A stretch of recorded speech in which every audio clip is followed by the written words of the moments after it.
só, quando a gente começou o estudo do movimento, que é o que a gente está fazendo aqui desde o começo do semestre e vai continuar fazendo até gravitação, na verdade, o curso quase praticamente todo.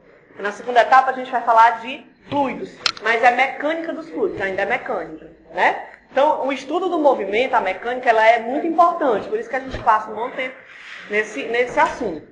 Então, o que a gente vai fazer é quebrar, quando a gente fala disso aqui, é quebrar aquela terceira restrição que eu falei que a gente ia fazer para estudar o movimento. Quando a gente começou aqui em abril, eu disse assim, a gente vai fazer o estudo do movimento com 3 restrições, né? A primeira delas era a restrição de que eu não estava preocupado, que não ia estudar objetos que executassem movimento com curva, né? A gente restringiu o movimento ao estudo do movimento retilíneo. Primeira coisa. Aí depois eu disse, eu também não estou interessada na causa do movimento.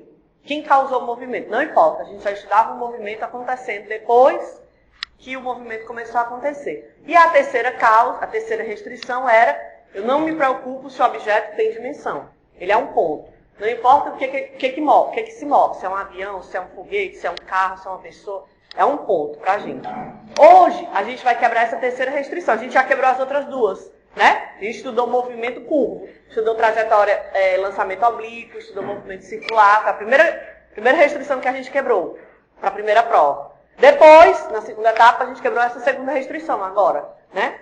Falando da dinâmica do movimento, as leis de Newton, as leis de conservação de energia e tudo mais. Hoje, a gente vai quebrar a terceira restrição, que é analisar o movimento de um objeto que tem dimensão. A gente vai começar a quebrar essa restrição. Hoje, nem tanto, mas ao longo dos 3 capítulos que a gente vai ver. Esse e os 2 próximos que a gente vai ver. A gente vai quebrar essa terceira restrição de que o objeto, sim, ele tem dimensão. E a dimensão vai influir no movimento dele. A distribuição de massa vai determinar se aquele objeto se move de uma maneira ou de outra, né? Porque a distribuição de massa dele vai influenciar nas forças que agem sobre ele. Por exemplo, ó, se a gente voltar para aquele exemplo clássico que a gente já trabalhou aqui bastante, né? Que é o lançamento oblíquo.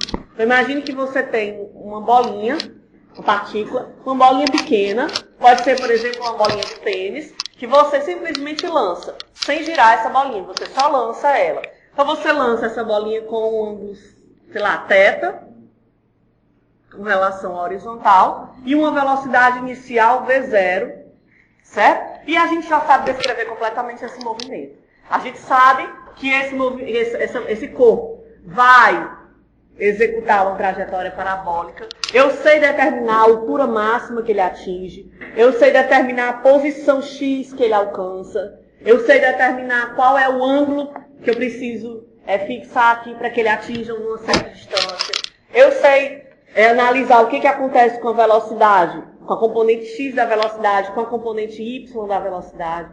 Então a gente já sabe descrever completamente esse movimento, né? A gente já conhece tudo que acontece sobre ele, inclusive considerando as mudanças de energia. Como é que se transforma a energia durante esse movimento. Mas se eu trocar essa bolinha, né, que se move aqui ao longo dessa trajetória, por outro objeto que tem agora uma dimensão considerável e não é simétrico como uma esfera, por exemplo, um taco de beisebol, por exemplo, que é o exemplo que o livro usa, né? Se você agora lançar um taco de beisebol ao invés de uma bolinha, certamente o movimento dele não vai ser dessa forma. Porque o taco de beisebol, ele é uma coisa que não é uniforme, ele não é homogêneo. Ele tem mais massa de um lado do que de outro, né? Então, digamos que você lança o seu taco, tá aqui ele, ó. Você vai lançar aqui o seu taco de beisebol com o ângulo θ0, com relação à horizontal. E você vai lançar esse taco de beisebol. Certamente o que vai acontecer é que, imagine, daqui o cabo e daqui o taco. Mesmo que você não tenha estudado ainda fisicamente isso daqui, você não tenha estudado formalmente, você sabe que o taco não vai fazer isso, concorda? O que deve acontecer? Deve acontecer, como essa parte aqui é mais pesada, ele vai fazer isso. Né? É difícil que você, por exemplo, se você lançar essa caneta para cima, porque não dá pra gente ver, é muito rápido. Mas você vai ver que ela também não é homogênea, né? Ela tem uma tampa, ela tem essa parte aqui que tem menos massa, etc. Se você lançar essa tampa essa caneta com ângulo θ0, ela não vai assim, ela não vai viajar dessa forma. O que deve acontecer é mais ou menos isso daqui, ó. ela vai começar a girar em torno de um certo ponto. Então, o que deve acontecer, ó, é alguma coisa desse tipo, né?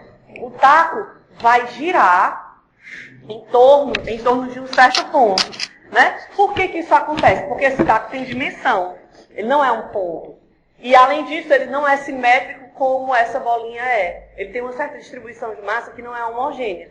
Então, o que deve acontecer é que as partes do taco se movem em trajetórias diferentes de uma parábola, né? O cabo tem um movimento, essa parte aqui mais superior tem outro, e o movimento não é simples, ele é complexo, né? É como, por exemplo, você analisar o movimento de uma ginasta, por exemplo, executando um certo, sei lá, um certo aparelho da ginástica. Aquele movimento ele é muito complexo, né? Ela tem um movimento de translação, ela tem um movimento de rotação em torno do próprio eixo dela, ela tem um movimento de rotação em torno de outro eixo assim, que corta, né, transversal a ela, quer dizer, é complexo, né? Não dá para você dizer que aquilo lá é um ponto, porque o movimento é complexo, porque ela não é homogênea. Mas, se você analisar esse movimento, existe um ponto desse corpo que ainda se comporta como se esse corpo fosse um ponto. Esse ponto desse corpo, meu desenho, claro que está totalmente fora disso, né? Inclusive o taco colheu, cresceu, né? Mas releve isso daí, certo? Imagine que fosse assim, bem direitinho o desenho, e aí você vai ver que tem um certo ponto do corpo que se move em trajetória parabólica, como se ele fosse um ponto, né? Como se toda a massa do taco estivesse naquele ponto. Esse ponto é o que a gente chama de centro de massa. Então, se você analisar o movimento do centro de massa, você pode, em linhas gerais, descrever o que acontece com o movimento sem necessidade de estudar toda a complexidade do movimento. Porque se você for analisar esse movimento como um todo, de cada parte do taco, é muito difícil. Mas se você olhar para o taco, só para o centro de massa dele, e analisar o que acontece com o centro de massa dele, é mais fácil.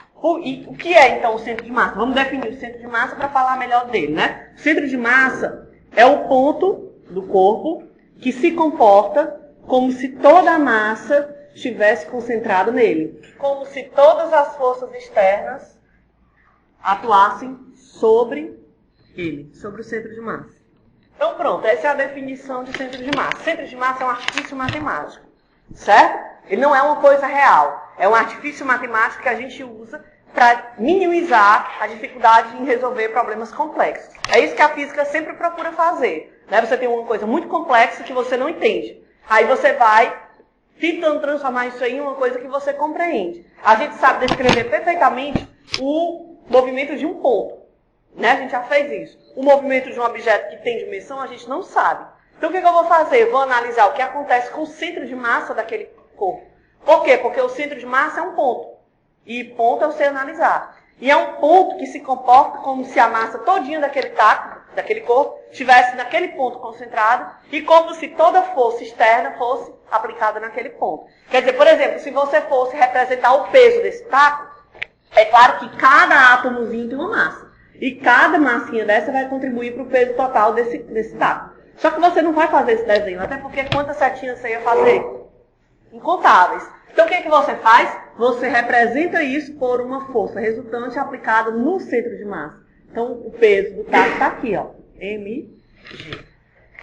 Pelo centro de massa estar deslocado do centro geométrico do corpo, ele gira, ele faz esse giro, né? Porque ele é mais pesado nessa parte aqui. Então o que acontece é que por conta do peso maior ser na parte, no caso aqui, mais próxima dessa parte aqui do desenho, então ele vai girar. Né? E aí depois ele vai fazendo, por conta da inércia, vai girando novamente até cair na posição, né, que é, se você botar um espelho aqui, o reflexo da posição com a qual ele foi lançado.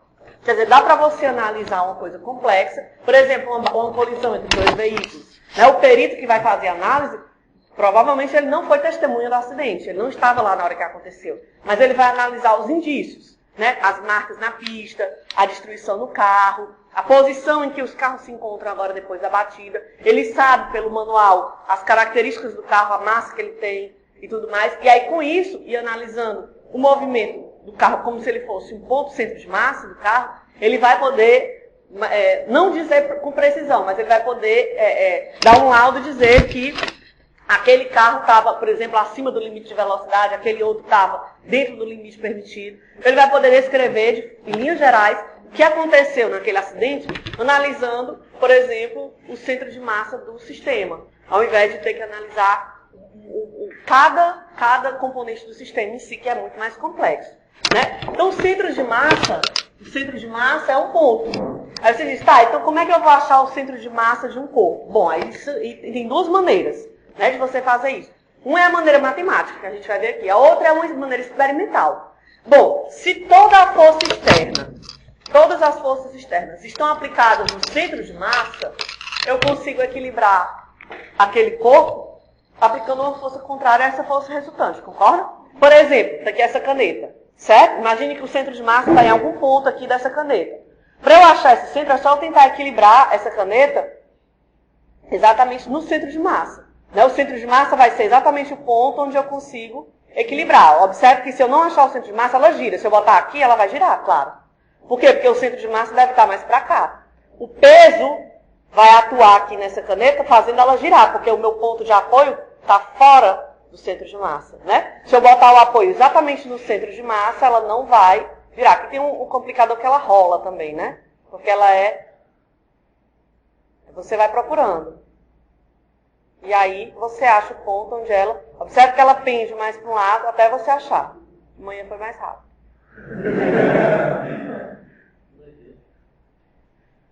Bom, procurei na caneta de vocês. Enfim.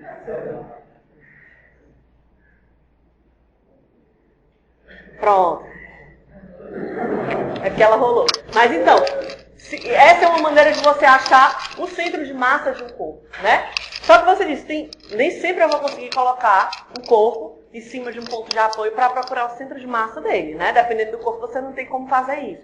E muitas vezes, o centro de massa é num lugar que não tem massa. Por exemplo, um aro. O centro de massa é no centro, onde não tem massa. Você não consegue equilibrar com o dedo. Então, como é que você faz para achar, para localizar a posição do centro de massa? Vamos começar por um sistema bem simples, que é um sistema feito de duas partículas. Então, imagine que você tem duas partículas em cima aqui do eixo, certo? Presta atenção depois, copia, ó. Imagine que eu tenho uma partículazinha, eu vou colocar ela em 5 dimensões só para ficar visualmente fácil de você enxergar. Mas é um ponto isso daqui, uma partícula, com massa M1, e aqui eu tenho outro ponto com massa M2, certo? De modo que essa massinha M2 tem a posição X2, certo? A massinha M1 vou colocar por enquanto na origem, X1 igual a 0. Onde é que você imagina, mesmo sem ter estudado isso daí, né, imagina que você não conhece o que é centro de massa. Mas o centro de massa é um ponto onde, se você segurar, você vai equilibrar aquele sistema. Imagine, mesmo que ele não esteja ligado, né? Não importa se tem massa ou não. Aonde é que você acha, então, que deve estar o centro de massa desse corpo? À esquerda de M1, à direita de M2 ou entre M1 e M2? Deve estar entre M1 e M2. Né? Se tivesse uma haste ligando, seria mais ou menos entre M1 e M2 que eu precisaria equilibrar esse sistema. Então, vamos supor que está por aqui. Certo? Aqui é o centro de massa, na posição X do centro de massa. X do centro de massa. Aí você diz, como é que eu faço para determinar o local do centro de massa? Bom, a gente vai aqui deduzir uma expressão, né? E vamos ver se aquela expressão confere com o que a gente já imagina com o senso comum da gente. Vamos lá, vou escrever uma expressão e a gente vai discutir. Olha só, centro de massa é a posição dada por essa expressão, ó, M2x2 sobre M1 mais M2. Vamos ver se isso daqui confere com o que a gente sabe. Imagine, o sistema tem duas partículas, certo? Se a massa 1, não olha para a equação, olha só para a situação aqui em cima. Se a massa 1 fosse 0, onde é que tem que estar o centro de massa? Na posição de 2, só tem 2. Então, se M1 for igual a 0, você já sabe que a posição tem que ser, o centro de massa tem que estar em M2. Vamos fazer isso daí. Se M1 for igual a 0, o que acontece com essa expressão? M1 0, vai ficar M2x2 sobre M2, x do centro de massa, então é x2. Como a gente desconfiava, né? Então, conferiu, deu certo isso daqui. Vamos ver agora o que é que acontece se M2 for 0. Cadê o x do centro de massa? M1, que é 0, né? Então, se o M2 for 0, se M2 for igual a 0, 0 sobre qualquer coisa, então x do centro de massa é 0, como a gente imaginava, né? E se as massas forem iguais, onde é que tem que estar o centro de massa? No meio. Então, se M1 for igual a M2, se M1 for igual a M2, vamos ver o que acontece. Se M1 for igual a M2, aqui embaixo é M2, 2M2, M2 vai embora, vai ficar X2 sobre 2. Na metade, como a gente já imaginava. Então, aquela expressão realmente descreve a posição do centro de massa para esse sistema. Só que esse sistema, ele é muito particular, concorda? Porque a massa M1 está sobre a origem. Se ela estiver fora da origem, vamos lá. Vamos agora complicar um pouquinho mais a situação, colocando a massa M1 fora da origem. Então, eu tenho isso daqui, ó. M1 na posição X1. Tem M2 na posição X2. E tem o centro de massa entre eles na posição X do centro de massa. Vamos colocar aqui. Centro de massa na posição, vou botar aqui em cima. X do centro de massa. E aí, como é que eu descreveria a posição desse centro de massa? Tudo em X ainda. Não tô olhando ainda em Y nem Z. Certo? X do centro de massa seria igual a M1x1 mais M2x2 sobre M1 mais M. Vamos ver se isso também corresponde ao que a gente imagina. De novo, vamos analisar. Se M1 for 0, o centro de massa tem que estar em X2. Né? Se M1 for igual a 0, olha o que acontece com essa expressão anterior. 0, M2 sobre M2 cancela, e aí vai ficar X do centro de massa igual a X2. Então, ok. Se M2 for 0, o centro de massa tem que ser X1. Se M2 for 0, o centro de massa é X1. Então, de novo, isso está correto, né? E se as massas forem iguais, a posição do centro de massa tem que ser entre X1 e X2. A expressão matemática seria como?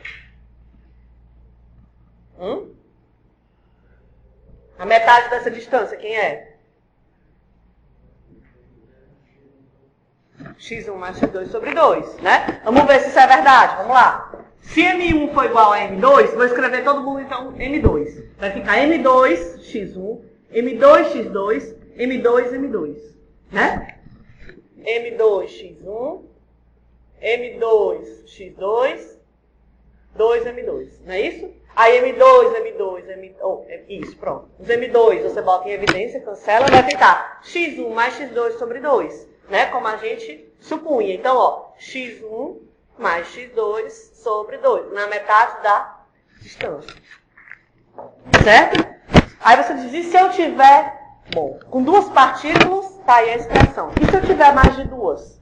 Se eu tiver N partículas para um sistema com N partículas, dá para a gente deduzir uma expressão já pelo desenvolvimento aqui? Para um sistema com N partículas. Como é que você imagina que seria a expressão do X, só por enquanto, só X do centro de massa? E aí? Pelo que a gente já descreveu aqui. Para duas eu tenho essa expressão. E para N?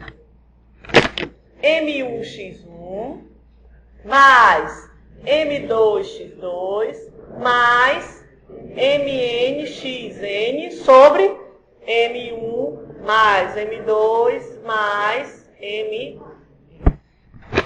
Né? Se eu disser que Mzão, como o livro faz, é a massa total do sistema, eu posso reescrever isso daqui assim, ó. X do centro de massa é igual a M1x1 mais, para não, como o espaço aqui está pequeno, eu vou logo colocar o MNxN, ó, sobre Mzão, concorda? O que eu estou fazendo em cima? No numerador. Eu estou fazendo a soma do produto de M com X, não é isso? M1x1, M2x2, até o último e somando. Então, eu posso reescrever isso daqui como uma soma. Ou seja, 1 sobre M, aqui ó, X do centro de massa é igual a 1 sobre M, somatório de quantos? De quantas partículas? Desde a primeira até a última, a enésima, de M, I, X, I. Essa é a posição do centro de massa, a posição X, né? Aí você diz, então ótimo. Então isso aí realmente não é complicado. A matemática é simples, ó. Eu vou somar todos os produtos M vezes X dividido pela massa total, né? Se eu tiver uma partícula fora do eixo X, se eu tiver uma partícula bem aqui, ó, que tem um Y diferente de zero, então aí, o que vai acontecer com esse centro de massa? Ele permanece aqui na linha X? Não. Ele deve subir ou descer? Subir. Então ele deve estar por aqui agora, ó. O centro de massa agora deve ser aqui, ó. Ou seja, ele vai ter um X do centro de massa, mas vai ter um Y do centro de massa. Como é que eu acharia o Y do centro de massa? A mesma ideia. O Y do centro de massa seria 1 sobre M, somatório de 1 até N, de MI, Y, I. E se eu tivesse uma bolinha aqui no espaço do eixo Z, a posição do Z do centro de massa seria 1 sobre M, somatório, desde I igual a 1 até N, de MI, Z, I. Não é isso? Aí você diz, e se eu quisesse escrever a posição como um vetor? Ora, você pode, porque aqui, ó, você concorda comigo que tanto faz eu dizer que esse centro de massa, ele está na posição XCM, YCM, ou dizer que isso daqui é XCM na direção I, mais YCM na direção J, e dizer que isso aqui é esse vetorzinho aqui, ó, R. Então, como é que eu escreveria a posição R? Vou botar aqui embaixo só pra gente não perder o fio da meada. Aqui que eu apago, vou colocar aqui, ó. Então, quem seria a posição R do centro de massa? Ora, a posição R do centro de massa, mesma coisa. 1 sobre M, somatório, desde I igual a 1 até N, de MI, R, I. Onde R vai ser o vetor de cada partícula do sistema. Olha só, a gente aprendeu a localizar o centro de massa de um sistema de N partículas, né? Se a gente for resumir isso daí, eu posso dizer que a posição R do centro de massa, então, é dada por essa expressão. 1 sobre M, somatório, sobre todas as partículas que compõem aquele sistema, do produto da massa pela posição de cada partícula. É isso? Então, isso realmente é uma expressão que vai poder, com a qual você vai poder localizar o centro de massa. Mas isso serve se o sistema tiver uma distribuição que a gente chama de discreta de massa. O que é uma distribuição discreta de massa? É uma distribuição na qual você pode contar o número de partículas. Ó, 1, 2, 3, 4, né? Que é contável o número de partículas. Se o seu sistema for o taco de beisebol, esse somatório vai de 1 até quanto? Não dá para saber. Porque o taco de beisebol não é uma distribuição discreta. É uma distribuição que a gente chama de contínua. Ou seja, a massa, a quantidade de partículas ou átomos que compõem aquele corpo, aquele sistema, não é contável, né? Você não pode dizer, por exemplo, que aqui o taco de beisebol, se você dividir ele em 2, pronto. Então quer dizer que eu vou somar, isso aí vai ser o equivalente a 2 partículas, não é verdade, né? Por mais que você divida isso daqui, ó, vai ficar complicado você dizer, por exemplo, que isso daí, cada partezinha dessa é uma partícula. Isso é muito grande para ser considerado uma partícula. Então, você tem que fazer isso daí várias vezes, né? Você tem que fatiar isso daqui. Calma, né? Acho que nem arroz integral vocês comem mais, né? Só porque é integral. Quantas vezes eu vou ter que dividir isso daqui para cada pedacinho desse se tornar uma partícula? Muitas, né? Ou seja, para um sistema, para uma distribuição contínua de massa, para uma distribuição contínua, quer dizer, aquela onde o sistema é tal que eu não posso mais contar quantas partículas compõem aquele sistema, se a distribuição for contínua, eu tenho que fazer essa soma. Vou fazer para o X, certo? Como o livro faz. Depois para o Y, para o Z, vamos devagar. Então, quem seria a posição X do centro de massa? Seria a mesma ideia, não mudou. Só que eu vou fazer isso no limite em que o número de partículas é infinito. Ou seja, no limite em que N tende a infinito, de 1 sobre M, somatório, desde igual a 1 até N, de MI é X.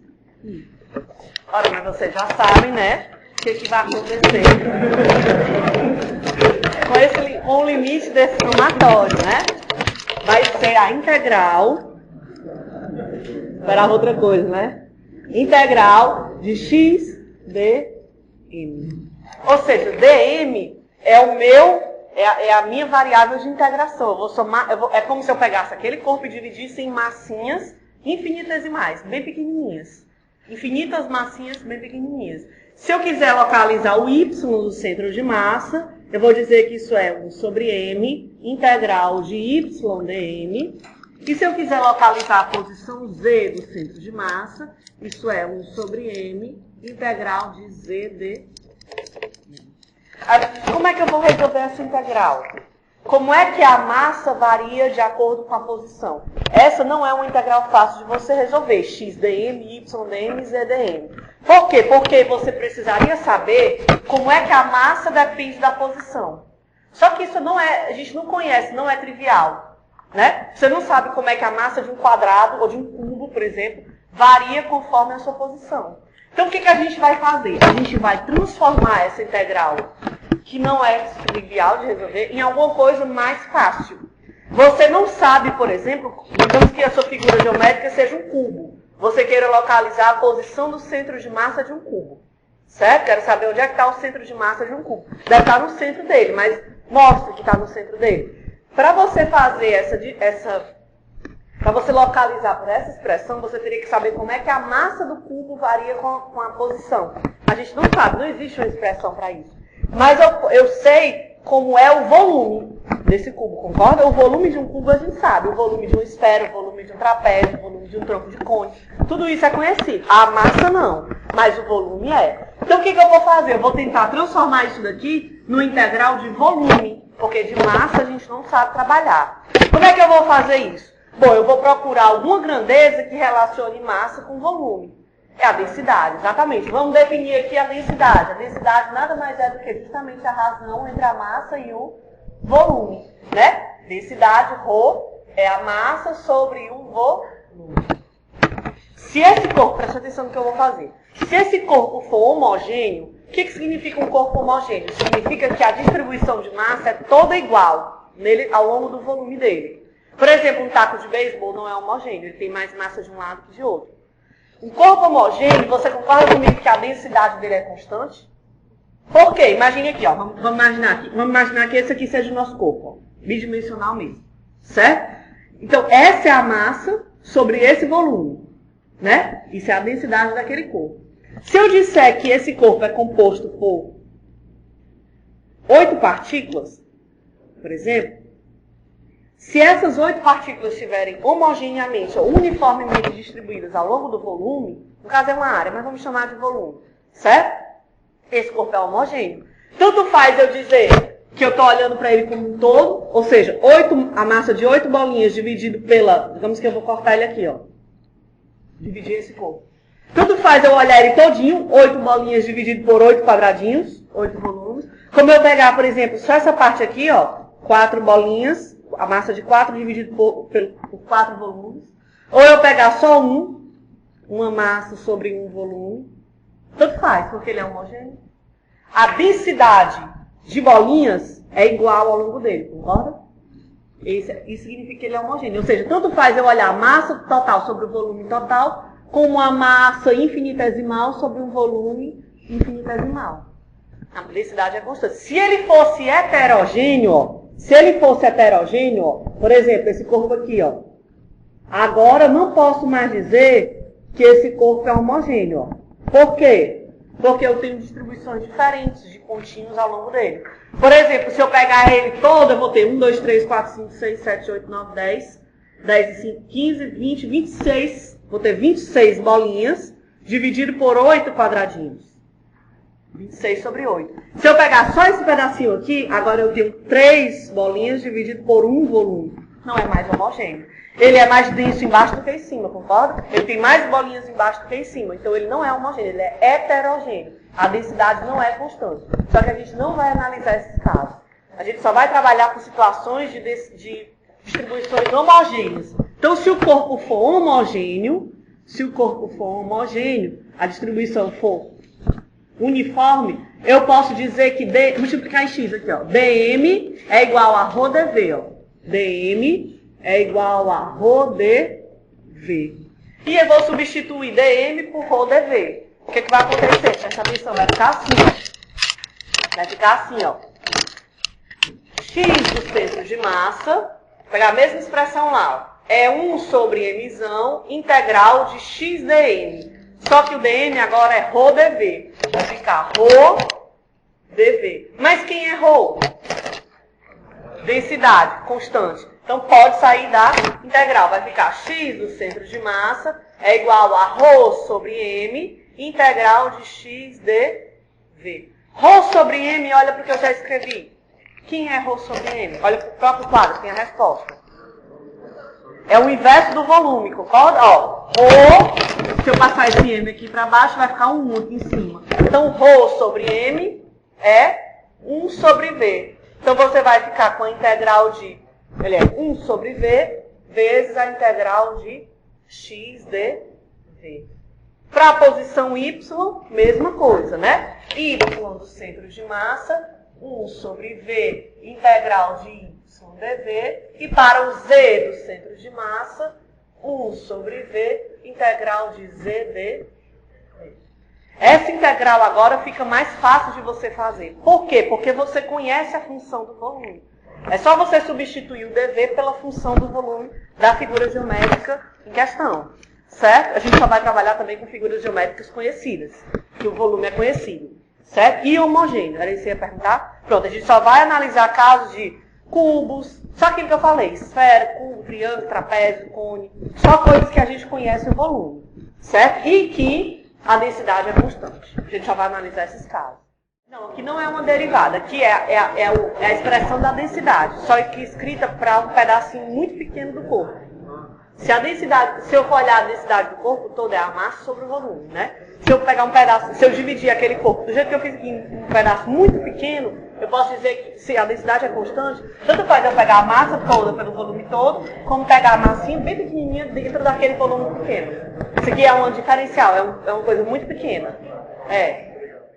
A gente aprendeu aqui, ó, se a gente for resumir, a gente aprendeu a definir o que é centro de massa, e a localizar a posição desse centro de massa, seja para uma distribuição discreta de partículas, seja para uma distribuição contínua de partículas. E a gente viu, é o que a gente vai analisar agora, mas a gente já viu pelo experimento simples que a gente realizou, que você, para movimentar um corpo ou um sistema de corpos ou de partículas, você precisa tirar o centro de massa do equilíbrio.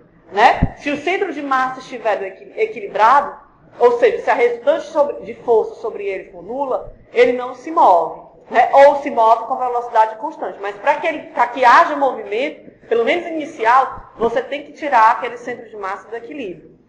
Quanto mais próximo da base tiver o centro de massa, mais estável vai ser aquele corpo, aquele sistema de corpos. Por exemplo, o João Bobo, né? Aquele brinquedinho que você tem uma concentração de massa maior embaixo do que em cima. Ele tem bastante massa aqui embaixo e é bem mais leve aqui em cima. Por isso que você bate, ele gira, né? Mas a base dele não solta do piso, né? No caso, porque o centro de massa dele está muito próximo do piso. Quanto mais próximo tiver do piso, mais estável isso daqui vai ser. Se você invertesse o João Bobo, colocasse muita massa aqui, ao contrário, ele seria bastante instável. Né? Qualquer empurrãozinho que você desse aqui, o que ia acontecer? Se ele girasse aqui um pouco, ó, o que ia acontecer é que você agora tirou a força resultante que age sobre ele, não passa mais sobre a base dele. Ó. Tá fora, né? A linha vertical que passa aqui na base desse corpo, tá fora. Aliás, o centro de massa está fora da linha vertical. Por isso ele vai tombar, vai girar para um lado. Né? Quando a base está aqui embaixo, quando o centro de massa está próximo da base, o que acontece é que mesmo quando você aplica uma força externa sobre ele, um peteleco, alguma coisa, essa linha vertical que passa sobre o centro de massa continua sobre o centro de massa. E por isso ele é mais estável, né, do que se você trouxer o centro de massa dele mais para cima. Quanto mais próximo da base for, mais estável ele é. E para mexer, você precisa tirar o centro de massa dele do equilíbrio. Diga lá, você perguntar? Não? Então, ó, se você quiser fazer um experimento bem simples aí na sua cadeira mesmo, você consegue comprovar isso daí. Você pode, por exemplo, ficar sentado retinho, com as costas retinhas, e tentar ninguém está com os costas retas, né? Todo mundo em postura, e tentar levantar da cadeira sem inclinar o tronco para frente, né? Você não consegue, de jeito nenhum. Não consegue. Sem inclinar o tronco para frente, né? Não. Sem usar as mãos, né? Sem usar as mãos. Só sentado, né? Tá aqui a cadeira. Sentado aqui de lado, ó. Sem fazer isso daqui, ó. Sem fazer isso. Por que você não consegue?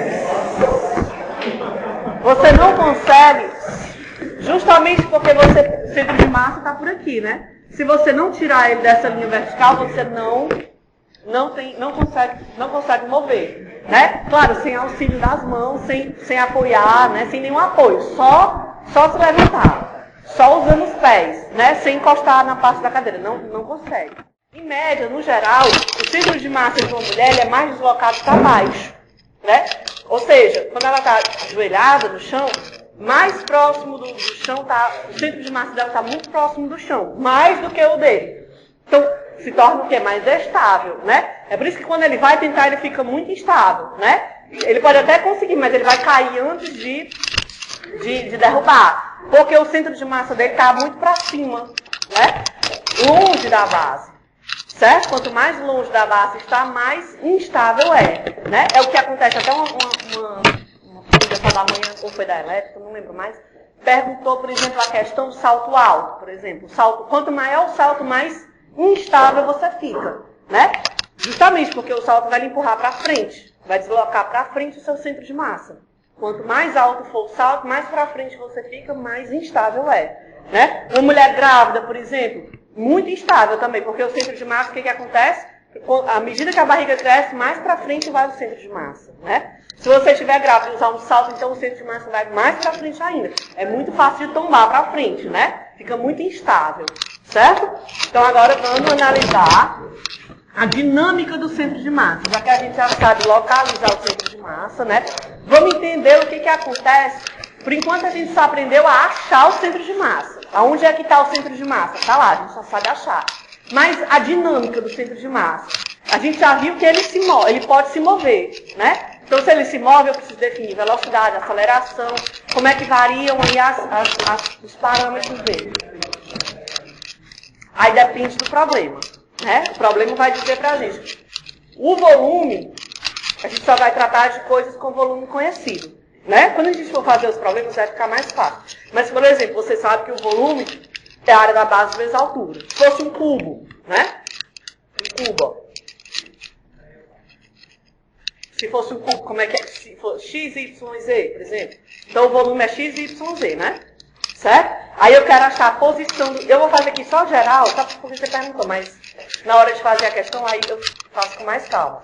X, o centro de massa, seria quem? 1 sobre V, integral de x dv. Aí quem é dv? Você vai olhar como é que o volume varia. A expressão do volume é x, y, z, né? Só que eu quero que esse volume varie para achar a posição x no centro de massa. Então, como é que seria esse volume? A variação tem que ter uma variável de integração aqui, né? No caso, ó, dv, dm, pronto, dm, tem que ter alguma variável de integração. Eu quero analisar o que acontece ao longo da direção x. Então, aqui eu vou escrever esse volume, que era x, y, z, como dx, y, z, ó, porque eu quero que varie em x. Aí, y e z ficam constantes, porque eu só estou olhando a variação em x. Se eu quisesse achar o y do centro de massa, como é que ficaria? Ficaria y do centro de massa, 1 sobre v, integral de y, aí seria o volume x, y, z. X, dy, z. Né? Aí, tudo que não for y sai, porque a minha variável, né? A minha variável de integração é y. Então, x e z são constantes naquela derivada, naquela integral. Né? Se fosse z, então ficaria z, x, y, dz. Certo? Mas isso vai ficar mais claro quando a gente for fazer os problemas. Porque aí a gente vai colocar as expressões aí, os volumes, ou mesmo uma função. Porque pode ser que seja uma coisa que você não conheça o volume, mas o problema te dê a função. O volume é, sei lá, 4x ao cubo mais 2y elevado ao meio, alguma coisa do tipo. Aí você só jogar a expressão lá dentro. Certo? A gente só vai trabalhar com distribuição de massa que a gente conhece o volume. Só coisa bonitinha. Ou se não conhece, tem que ter a função. Das duas uma. Certo? Então, bora em frente. Vamos analisar o que acontece com a dinâmica de um sistema de partículas. Vamos analisar a segunda lei de Newton para o centro de massa de um sistema. Vamos lá. Ora, eu sei que tanto faz eu olhar cada partícula do sistema como olhar o centro de massa. É melhor olhar o centro de massa porque eu vou olhar para uma coisa só, ao invés de olhar o que acontece individualmente com cada massinha que compõe aquele sistema. Então eu posso dizer que a massa do sistema total vezes a posição do centro de massa é a mesma coisa que a massa 1 vezes a posição da partícula 1, mais a massa 2 vezes a posição da partícula 2, mais a massa da partícula N vezes Rn. Concorda? Ora, se eu derivar, presta atenção no que eu vou fazer. Se eu derivar a expressão acima, dois lados dela, em T, você concorda comigo que não vai haver variação nenhuma dessa expressão? Vou fazer isso dos dois lados. Vamos fazer isso, vamos lá, presta atenção, vou derivar em T dos dois lados. Por enquanto, vou só repetir aqui, ó, D dt, o lado esquerdo é MR do centro de massa. E o lado direito é quem? D dt de todo mundo. M1 R1 mais M2 R2 mais MN Rn. Certo? Ora, mas as massas são constantes. Né? Então, eu vou dizer que isso daqui, ó, posso escrever como M dr dt igual a M1 dr1 dt mais M2 dr2 dt mais Mn drn dt. Mas quem é a derivada da posição no tempo? Velocidade. Então, isso aqui eu posso escrever como M velocidade do centro de massa é igual a M1V1 mais M2V2 mais MNV. Se eu derivar de novo isso daí no tempo, também os dois lados da equação estão derivando novamente em T. Exatamente. Vamos lá, o que vai acontecer? Bom, se eu derivar novamente em T, eu vou ficar com o quê? M derivada da velocidade no tempo. A aceleração do centro de massa é igual a M1A1 mais M2A2 mais MNA. Ora, mas o que é a massa vezes a aceleração? Força. Então eu posso escrever isso daqui como massa total vezes a aceleração do centro de massa é igual a força que age sobre a partícula 1 mais a força que age sobre a partícula 2 mais a força que age sobre a partícula N. Ora, mas escrever o somatório de todas as forças é a mesma coisa que escrever o quê? Força resultante. Então, isso daqui, ó, posso escrever aqui como sendo... Só para ficar melhor, vou inverter aqui. Força resultante externa é igual a massa total vezes a aceleração do centro de massa. Preste atenção que isso é a segunda lei, a mesma que você aprendeu para uma partícula. Ela vale para um sistema de partículas também. Independente se a distribuição é discreta ou contínua. Só que tem que fazer algumas considerações. Vamos lá, presta atenção depois. A gente vai discutir depois de copia. O que é FR? É a força resultante externa. É a força resultante externa. Por que é força externa? Bom, vamos pensar um pouquinho. Imagine que o seu sistema é, por exemplo, um problema que a gente até tem num das listas aí. 3 cubos. Aqui, ó. 1, 2 e 3. Aí, digamos que eu vou empurrar esse cubo 3 para a esquerda. Eu estou aplicando uma força F aqui. Mas os dois outros cubos, vamos supor que não há atrito, e todo mundo anda para a esquerda. Todo mundo anda para a esquerda, por quê? Porque o corpo 3 empurrou o 2 para a esquerda, e o corpo 2 empurrou o corpo 3 de volta, e o corpo 2 empurrou o corpo 1 para a esquerda, e o corpo 1 empurrou o corpo 2 para a direita. Ação e reação, concorda? Se eu somar todas essas forças aqui, o que vai acontecer com essas forças internas? Se cancelam. Se cancelam por quê? Não porque a ação e reação se cancelam, Porque a ação e reação não estão no mesmo corpo. Vai cancelar porque eu estou olhando, somando todo mundo. Os três corpos estão formando o sistema. Nesse caso, essa força vai embora com essa com essa, só vai sobrar a força externa. Então, FR, só força externa. Força interna, né, que não é a força externa, ela não provoca aceleração do centro de massa. Vamos já discutir isso daí melhor. M, o que é M? É a massa total do sistema ou do corpo fechado. Corpo fechado aqui não tem nada a ver com macumba não, viu, pessoal? Corpo fechado aqui é aquele que não ganha nem não tem troca de massa. A massa não varia. Por enquanto, lá no final desse capítulo, a gente vai estudar casos de massa variável. Por enquanto, a massa é constante. Certo? E a CM é a aceleração do centro de massa. Do centro de massa. Eu só estou interessada no que acontece com o centro de massa. Observe que essa expressão, ela não fala, ela não se refere ao que acontece com cada corpo. Ela só diz respeito ao que acontece com o centro de massa. Ela é uma expressão geral para você ter em linhas gerais o que acontece com o centro de massa. Certo? E ela diz assim, ó, que só uma força externa resultante pode acelerar o centro de massa. Se não houver força externa resultante, o centro de massa ou está parado ou se move com velocidade constante. Por exemplo, quando você tem, por exemplo, está jogando sinuca. Aí você tem uma bolinha 1 aqui, você tem outra bolinha 2 aqui, você vai dar atacada. Você vai dar atacada aqui na bolinha 1. Certo? Vai aplicar uma força externa. Né? Só que você dá atacada e tira o taco. Essa tacada é uma força que age rápido. Né? A gente vai até ver isso daí depois melhor, não sei se dá tempo ainda hoje, é um impulso. Né? Então você dá a tacada e retira o taco. Depois da tacada, certo? Imaginando que não há atrito, não há resistência do ar, não há nenhuma força dissipativa sobre o sistema, depois da tacada, quem é a força externa resultante que age sobre esse sistema aqui de partículas? Depois da tacada? Atrito eu desprezei. Atrito e resistência do ar. Não, inércia não é força. Inércia é a tendência de permanecer como está. Certo? Quais são as forças externas resultantes? A força externa resultante. Tem alguma força externa? Sim ou não? Sim. Quem é? Ou quem são? O peso e a normal. São forças externas. Né? São forças no sistema que alguém de fora faz. Aqui é a terra e aqui é o piso. Né? Mas a resultante disso daí, por conta da situação, tá no plano, sem atrito, é nula.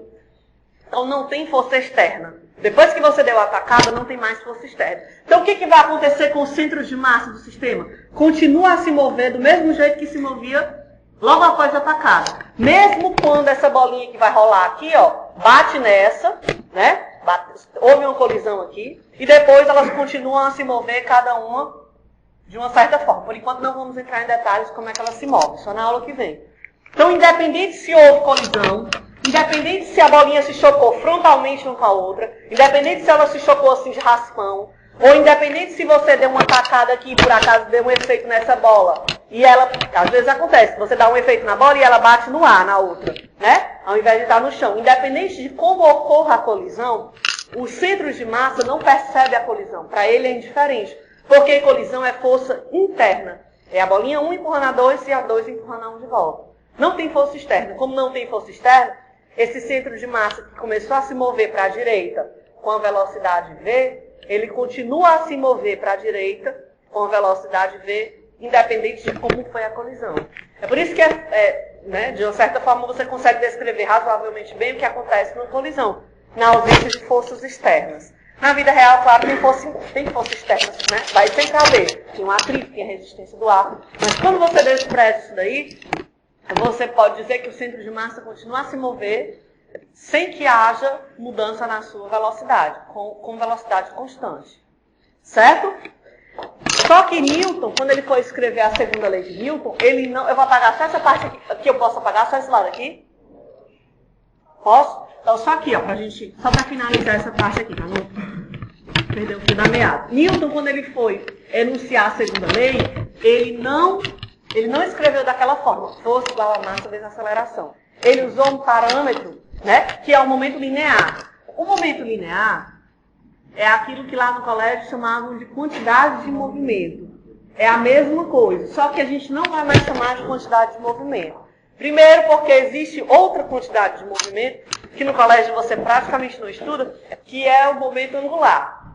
Então a gente vai chamar momento linear e momento angular justamente para fazer a diferença entre eles dois, né? Quantidade de movimento é semelhante, né? A diferença é que a gente retira o nome quantidade. Chama só momento linear. Você poderia chamar quantidade de movimento linear, quantidade de movimento angular. Mas como é muito grande, a gente chama um momento linear. Esse momento aqui, essa palavra momento, dá uma falsa sensação de que você está tratando de alguma coisa relacionada a tempo.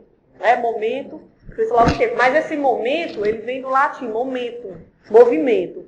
Que é o movimento linear e o parente dele que a gente vai ver mais pra frente, o momento angular. Certo? Por definição, o momento linear, ele é uma grandeza vetorial, né? Às vezes no colégio o professor trabalhava ela como escalar, porque olhava só uma direção. Então, o momento linear é definido como o produto da massa pela velocidade. Observe que sendo uma grandeza escalar, vetorial, ele tem que ser vetorial, porque ele é o produto de um escalar por um vetor. Né? E mais, o que você pode dizer a respeito da direção e do sentido de P e V? São iguais, porque a massa é positiva. Né? Então, P e V têm a mesma direção e o mesmo sentido. A unidade aqui de momento linear, a unidade de P é o quilograma metro por segundo. Quilograma metro por segundo. Certo? Isso é o momento linear de uma partícula. Diga lá.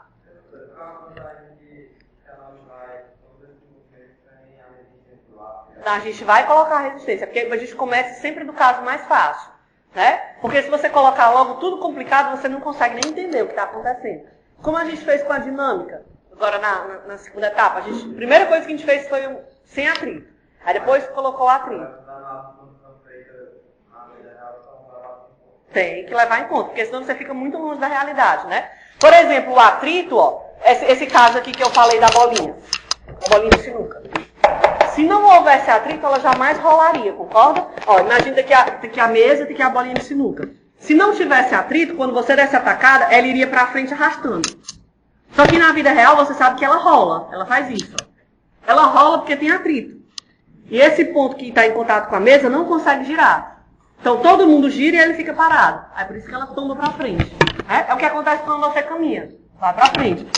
E aí vai, cada ponto de contato não permite que ele mova naquele ponto. Então ele vai girar. Sem um atrito é impossível girar. Então a gente vai fazer exatamente essa análise, não sei se é no outro capítulo ou é no último, que aí seria o atrito, justamente para estudar o rolamento. Né? Que até agora a gente estuda deslizamento. Não leva em conta o atrito, porque se não tem atrito ele não gira. Só que em próxima parte a gente vai olhar justamente o torque, né? Que é causado pelo atrito. No caso, nesse caso, né? Então vamos em frente, ó. Se você tiver uma partícula, o momento linear dela é a massa dela vezes a velocidade dela. Se você tiver um sistema, vamos lá, se eu tiver um sistema de partículas, o momento linear do sistema todo, o que você desconfia que seja? Ora, o produto da soma de todo mundo. M2V2 mais MNV. Ou, em outras palavras, o momento linear do sistema de partículas é a mesma coisa que você olhar o produto da massa total por quem? Quem é que representa o sistema? Qual é o ponto que, olhando para ele, eu posso descrever o sistema? A velocidade do centro de massa. Né? A expressão matemática é a mesma, só o significado é que muda. Né? Que você tem a massa de uma partícula, que você tem a massa do sistema. Que você tem a velocidade de uma partícula e aqui do centro de massa. Exatamente. Se eu derivar... Por que vocês têm tanto medo de derivada integral? Eu entendo isso. Se eu derivar inocentemente aqui, se eu derivar dos dois lados, no tempo isso daqui, vamos lá, derivando em T. Os dois lados. Derivando em T, exatamente. Vamos lá, vamos derivar isso aqui em T. Vai ficar assim, ó. dp dt é igual a ddt de mv do centro de massa. Certo? dPdt aqui eu vou manter, dPdt igual a essa massa, se refere à massa total de um sistema fechado. Portanto, ela é constante. Não precisa ficar dentro da derivada, ela pode sair. Se ela sai, eu vou ficar com M, D, V do centro de massa, D, T. Mas o que é dVdt? Aceleração. Se isso aqui é a aceleração do centro de massa, ó, se isso daqui é a aceleração do centro de massa, posso apagar só até aqui, pelo menos? Esse pedacinho aqui, porque essa outra realmente ela é muito pequena. Né? Pronto. Aqui já resolve. Pronto, vamos escrever aqui direitinho. Fica assim, ó. dPdt vai ser igual a MA. Ora, mas o que é MA, aceleração do centro de massa?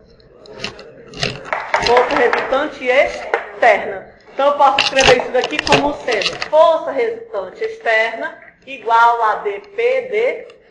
Essa é a segunda lei de Newton. Olha o que ela diz. Vamos analisar isso daqui, porque ela é bastante importante. Ela diz assim, ó. Vamos ler essa equação em português, ao invés da matemática. Essa equação diz assim, ó.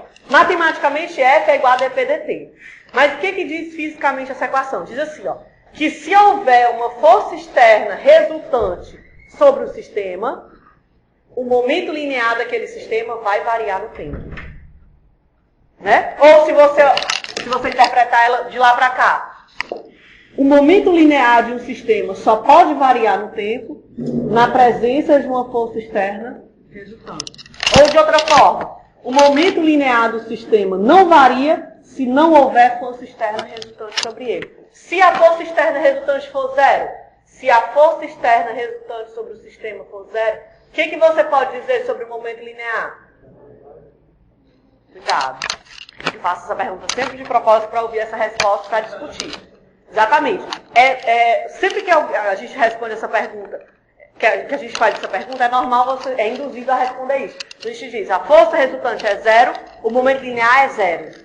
Não é zero. Por quê? Quando a força, vamos escrever devagar, se F resultante for zero, então dPdt é zero, não é isso? Porque o lado direito é dPdt. Então dPdt é zero. dPdt é zero, não necessariamente quer dizer que P é zero. Se P for zero, claro, dPdt é zero. Mas pode ser que o P seja só constante. Diferente de zero. Constante, mas diferente de zero. Né? Então, se não houver força externa resultante aplicada sobre aquele corpo, o momento linear é constante. Isso é a mesma coisa que dizer que o momento linear se conserva, concorda? Se ele é constante, é porque o final é igual ao inicial. Isso é bastante importante. É a segunda lei de conservação que a gente está analisando aqui, além da conservação da energia, a conservação do momento linear. Né? Observe que o momento linear, isso aqui é um vetor.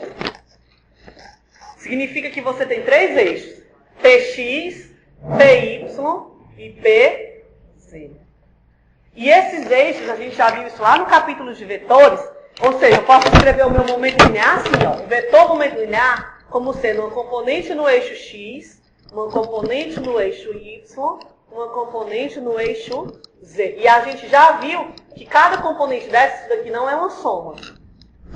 Elas são independentes, uma componente da outra. Significa o que na prática? Que eu posso ter conservação em um eixo e não ter no outro. Quer ver um exemplo bem simples? De novo, o lançamento oblíquo. Se você lançar uma bolinha, por exemplo, né, formando um certo ângulo θ com a horizontal, o que vai acontecer? Imagina aqui a bolinha, ó. Tem uma velocidade v0. O que vai acontecer com essa velocidade y? Ela é constante ou variável? Variável. Varia uniformemente com a aceleração g, né? Mas ela varia. Aqui ela é v0y, lá em cima ela é 0 e aqui de volta ela é v0y. O que acontece com a velocidade x? Constante. Por que a velocidade y varia?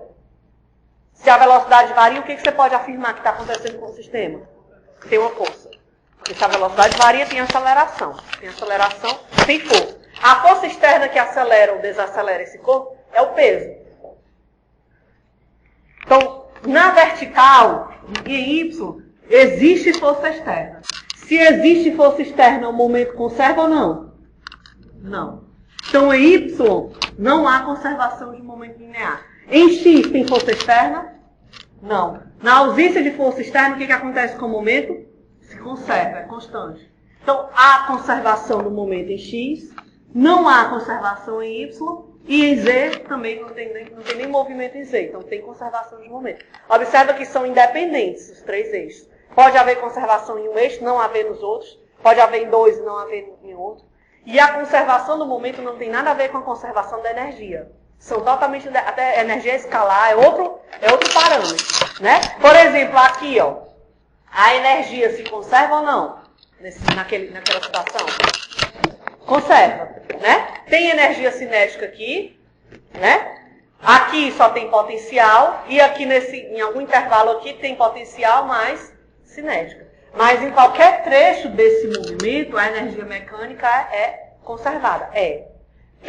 Observe, se você for analisar aquilo lá, a energia conserva e a energia é escalar. Não existe energia em Y, energia em X, energia em Z. É energia. Conserva ou não conserva? Então lá, conserva. E o momento não. Tem três componentes. Tem conservação em X, não conserva em Y e tem conservação em Z. Então perceba agora, claro, que se você puder optar, né, a energia é um escalar. É sempre melhor você trabalhar os problemas com energia, mas nem sempre dá. Muitas vezes você vai ter que analisar o que acontece com o momento linear. Né? Quando você for analisar o que acontece com o momento linear, você tem que parar e analisar em cada direção. Certo? Então cuidado, porque agora, ela matematicamente, isso é tranquilo, né? Uma expressão matematicamente simples. Só que são três coisas embutidas dentro, que você tem que analisar para ver se tem conservação ou não em cada eixo. Eu falei agora há pouco da questão da tacada, né? Eu disse, é uma força que age rápido, é uma força intensa que age rapidamente. Quer dizer, uma força que muda a posição, a velocidade, muda a situação desse corpo, mas ela age rapidamente, né? Ou seja, você tem uma força, se você escrever a segunda lei de Newton usando o momento linear, eu posso dizer que dP é igual a F dt, ó. Posso escrever a segunda lei dessa forma, né? O que essa expressão está dizendo? Está dizendo assim, que uma força presta atenção no que essa expressão diz, uma força atuando durante um curto intervalo de tempo provoca do lado esquerdo a variação do momento linear daquele sistema. Se eu integrar dos dois lados essa expressão no tempo, não vou variar essa expressão. E olha o que eu vou obter, presta atenção. Ó. Integrando do lado esquerdo o P, desde o instante inicial I até o instante final F, e integrando dentro do mesmo intervalo de I até F, essa expressão, esqueci aqui do vetor, né? F dt, o que eu vou obter? O que é a integral de dP? P, dentro dos limites de integração, de I a F. Ou seja, a integral de dP é P desde o início até o final da minha análise. Isso vai ser igual à integral de F dt dentro também desse mesmo limite. Ora, a integral de dP é P desde I até F. Ou seja, eu vou ficar do lado esquerdo com PF menos PI vai ser igual à integral de F dt de I até F. Essa expressão está dizendo o seguinte, que uma força aplicada durante um curto intervalo de tempo vai provocar a variação do momento linear. A gente define esse lado direito, é uma definição, certo? O lado direito é definido como um impulso, J, a gente chama de J. E ele é um vetor, porque ele atua na mesma direção da força. Então, o impulso J é expresso como a integral de F dt, F dt, desde TI, ou desde I até J, né? Até F, desculpa. Até F, certo? Essa é a definição de impulso. E, portanto, o que você pode concluir a respeito do impulso e do momento linear? Olha para cá. Exatamente, o que você tinha visto lá no colégio. Se isso daqui eu disser que se eu afirmo que isso daqui é o impulso, eu estou dizendo que o impulso é igual à variação do momento linear. Ou seja, eu vou estar dizendo que o impulso é igual à variação do momento linear. Né? Mesma expressão que você já conhece, mas agora ela tem um caráter vetorial.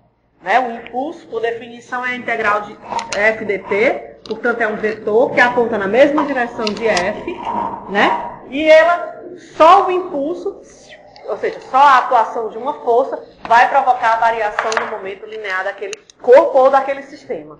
Certo? Tem uma curiosidade no começo da aula aqui de vocês, de cada material, que fala um pouco dessa questão do impulso.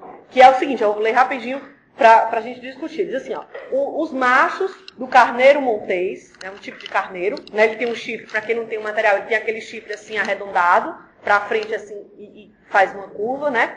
Lutam entre si para atrair a atenção das fêmeas. Dois machos arremetem repetidamente um contra o outro de cabeça baixa, fazendo os chifres colidirem, até que um deles desista da briga. Esses combates podem ser perigosos, porque se o chifre quebrar, o macho provavelmente morrerá ou ficará gravemente ferido. Mesmo que os chifres não quebrem, a impressão que dá é de que os dois carneiros deviam sofrer algum dano cerebral. Como eles sobrevivem às cabeçadas violentas com as quais estabelecem sua supremacia? Aí na própria aula a gente discute isso daí. É justamente por causa do chifre, né? Ele diz aqui, ó, o chifre... Deixa eu ler aqui para vocês. Pronto. Quando um carneiro montês se choca de frente com outro macho, o que acontece? O chifre, para a gente não perder tempo, o chifre ele tem uma certa flexibilidade. Se o choque fosse cabeça contra cabeça, a cabeça não tem essa flexibilidade, né? E aí o que acontece? Como seria um choque de alguma coisa muito dura contra outra coisa muito dura, né? Não tem essa flexibilidade que tem o chifre. O que acontece? O chifre sendo flexível, ele cede um pouco na hora da batida. Quando ele cede, o que acontece com o tempo de colisão? Aumenta ou diminui? Aumenta. Quando você aumenta o tempo de colisão, você aumenta a atuação da força, né? Ela age durante mais tempo. Então ela tem tempo de amortecer aquilo lá. Né? O que ele explica aqui, ele diz assim, ó, dessa forma, a força média de um chifre, por exemplo, se a força fosse entre duas cabeças, a força seria 10 vezes maior do que a força média de um chifre contra outro chifre. Então você diminui muito o valor da força, né? Se você aumenta o T, a força tem que diminuir para isso aqui ser constante, né?